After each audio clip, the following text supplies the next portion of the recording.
Hello there. Hey guys, Josh Lloyd here. What to watch for in the NBA for Thursday. Let's get stuck straight into it. The first game is the Shane Battier Bowl. The Heat and the Rockets. Kelly Olynyk, his minutes are trending up at the moment.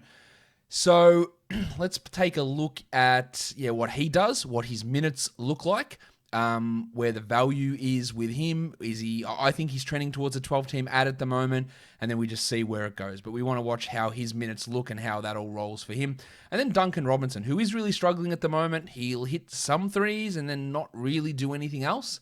I think he's really more in streamer territory versus must-roster territory. In points leagues, he's obviously not a must-roster. He's a droppable 12-team league player. But he is trending in the wrong direction. So let's see if there's anything we can pick up from watching him. For the Rockets, DeMarcus Cousins, really, really poor in the last two games. Minutes low, Rockets blowouts.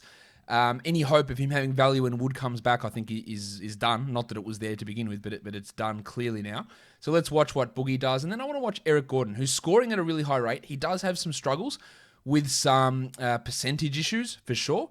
And then we'll see how that all goes. What else can he do apart from score? How he looks with a full squad in with Oladipo, Wall, or playing, and eventually when Wood comes back as well. Because there is so many interesting players here. Now, he did sit out the first game of a back-to-back the other day, but that is not the long-term plan for Eric Gordon, but I believe. The Raptors and the Celtics, the D. Brown Bowl. The Raptors coming off a back-to-back. This should be a pretty good matchup for the wiki Chris Boucher.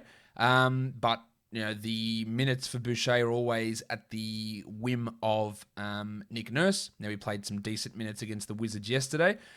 So I think he's worth looking at, and I think it should be a pretty solid game here for Boucher. And then Siakam, who's been playing at a higher level lately. This matchup's a little bit of a tougher one than versus what you have against the Wizards, so we want to watch him. For the Celtics, I want to pay attention to Peyton Pritchard, who should be really forcing Jeff Teague out of the rotation entirely. I don't know whether that'll happen, but I do want to see how Pritchard looks, especially considering Friday's game is a back-to-back and no Kemba. So will they pull the trigger, and put Kemba in as the starter over Teague? That will be one to watch there for sure. And then Daniel Tice, who looks like the center that you want in Boston, over Tristan Thompson, over Rob Williams. Fouled out last game, not before he hit 5 threes. So we want to watch Vanilla Tice over there. Next game. The Pacers and the Pistons, the Rodney Stuckey Bowl. Well, the Pacers absolutely pasted. I'm recording this at halftime of their game against the Nets. They are getting absolutely smashed. So they'd be looking for a bit of a bounce back against a team that just beat the Nets, the Detroit Pistons. I want to watch Jeremy Lamb, who's been up and down, more down than up over the last week or so. He was more up than down once he returned. But that's just what he is. His percentages fluctuate pretty wildly. So let's see what he can do. Can he get on track and put up a big game here? While Miles Turner, it hasn't been a great run over the last period of time for Miles Turner. He's really not taking many shots. The minutes are lower. His block numbers, which were obviously insanely high, aren't going to remain at that level. So that's a key there. While for the Pistons, Mason Plumlee's played almost 40 minutes in the last two games. He's playing at a very high level at this point. And I want to see if they go back to him playing those 30-plus minutes, or if they bring him back to 26, 27, and go back to those 20 minutes of Isaiah Stewart, which is what had been happening before his last two games. Plumlee's putting up great numbers. He's a must-roster guy, but there is some variability there. I want to watch Dennis Smith Jr. It's his first game for the Pistons. How much do they use him? What does that mean for Delon Wright? How does Smith actually look out there on the court? Not adding him in 12 or 14 or probably even 16-team leagues at this point. But I want to watch to see how he looks and to see more specifically how Dwayne Casey uses him. The Magic and the Warriors. The Jason Richardson Bowl. Cole Anthony is questionable, so we want to watch Frank Mason. We want to watch Frank Mason anyway, even if Anthony plays, because I thought he looked all right the other night, and there's a possibility that we will have no Cole Anthony in this game, which would push him into a starting role, and there's also a possibility of having no Evan Fournier.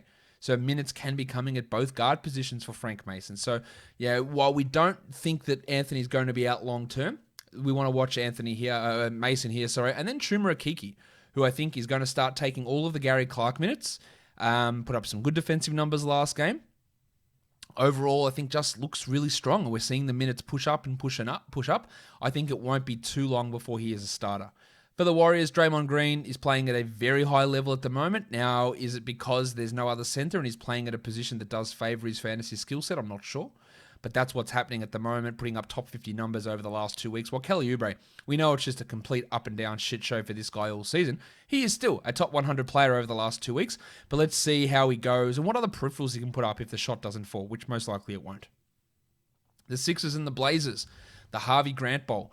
Seth Curry is playing, but Shake Milton is doubtful. Now, Curry got things on track last game.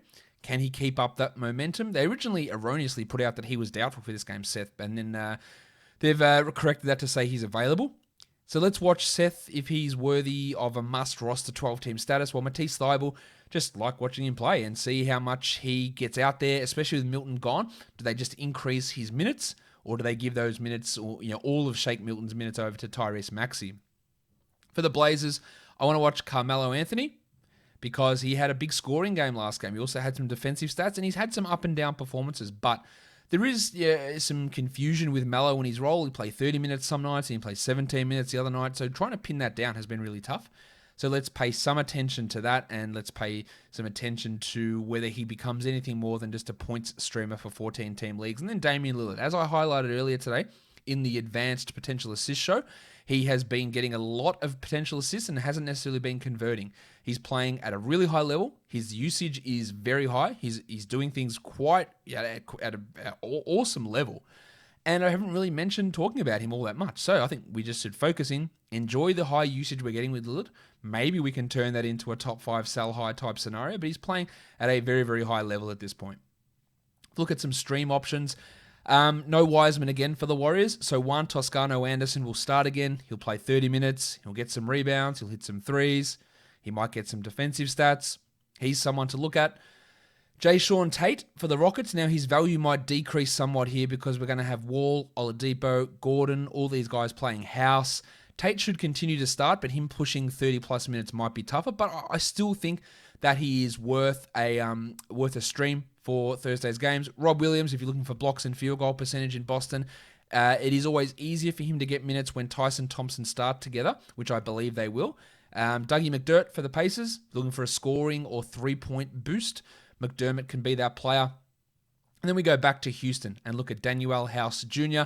Again, much like Tate, a little bit harder with Gordon, Oladipo, and Wall all back and in action and ready to go. House still can have some impact though, and he played 30 and 34 minutes in the last 2 games. Now that is the back-to-back, so I think that's helping. So watching his minutes here is going to be vitally important.